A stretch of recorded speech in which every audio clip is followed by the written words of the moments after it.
গতকাল মাঝরাত বা ভোররাত বলা যেতে পারে ৩:৪৯ ভারতীয় সময় উড়ল ফ্যালকন 9 একটি রকেট। আমরা গতকালকে জানিয়েছিলাম যে 4 জন মহাকাশ পর্যটক মহাকাশ স্টেশনে যাবেন এবং দিন সাতেকের মিশন।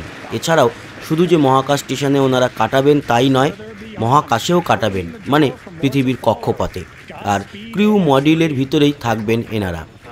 প্রাইভেট যে মহাকাশচারীদের পাঠানোর মিশন রয়েছে, ঠিক মহাকাশচারী নয়, মহাকাশ পর্যটকদের পাঠানোর মিশন, সেরকমই ব্লু অরিজিন রয়েছে ভার্জিন গ্যালাকটিক। তবে নাম্বার 1 হচ্ছে এই অ্যাক্সিয়াম স্পেসের মিশনগুলি।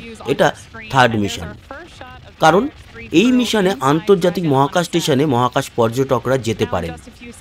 এর খরচাও অনেক বেশি, টিকিটের মূল্য তো আমাদের হাতের নাগালের বাইরে। যদিও ভার্জিন গ্যালাকটিক কিংবা ব্লু অরিজিনের টিকিটের দামও আমাদের নাগালের বাইরে, তো খরচাটা নিয়ে এখানে আলোচনা না করাই ভালো। যাই হোক, সেই 4 মহাকাশচারী বা মহাকাশ পর্যটক কিন্তু উড়লেন এবং সাকসেসফুলি ওনারা কক্ষপথে পৌঁছে গেছেন। এই যে 4 জন মহাকাশচারী, এনারা হলেন মাইকেল লোপেজ অ্যালেগ্রিয়া। ইনি একজন আমেরিকান।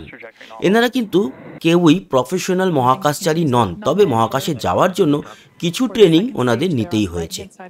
দ্বিতীয়জন ওয়াল্টার ভিলেন্ডেই, ইনি হচ্ছেন ইটালিয়ান। এছাড়া অ্যালপা গেজেভসি, ইনি টার্কিশ, মানে তুর্কির আর কি। আর একজন মার্কাস ওয়ান্ট, ইনি সুইডিশ।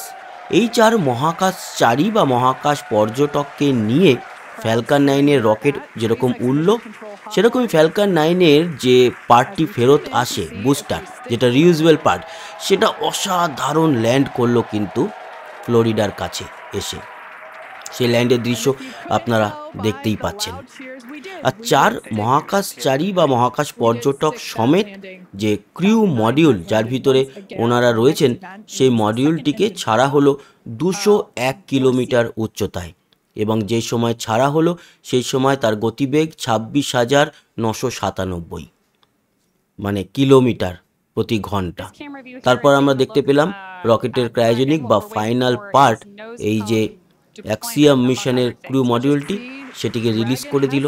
তার ভিতরে রয়েছেন 4 জন মহাকাশচারী। এরপর সর্বশেষ যে আপডেট আমরা পেয়েছি, তাতে সেই 4 মহাকাশচারী বহাল তবিয়তে মহাকাশে কাটাচ্ছেন। এর মধ্যে খাবার দাবার, একটা ছোট টয়লেট রয়েছে, ছোট একটা অফিসের মতো। সেখানে 4 মহাকাশচারী রয়েছেন এবং সেখান থেকে ওনারা ওনাদের স্পেস স্যুট খুলে নর্মাল ড্রেস পরে তারা ইন্টারভিউ দিয়েছেন পৃথিবীর সঙ্গে, এবং ওনারা জানিয়েছেন এই যে এক্সপেরিয়েন্স, সেটা ছিল অসাধারণ। এর পরবর্তী সময় ওরা আন্তর্জাতিক মহাকাশ স্টেশনেও প্রবেশ করবেন, সেখানকার মহাকাশচারীদের সঙ্গে দেখাও করবেন। সেই ভিডিও এলে তাও আপনাদের সামনে নিয়ে আসবো। আপাতত এই ভিডিও কেমন লাগলো জানাতে ভুলবেন না। সঙ্গে থাকবেন, সাবস্ক্রাইব করে লাইক শেয়ার অবশ্যই করবেন, কমেন্ট বক্সে মতামত জানাবেন। আসি, আবার দেখা হবে। সবাই ভালো থাকবেন, সুস্থ থাকবেন, টাটা।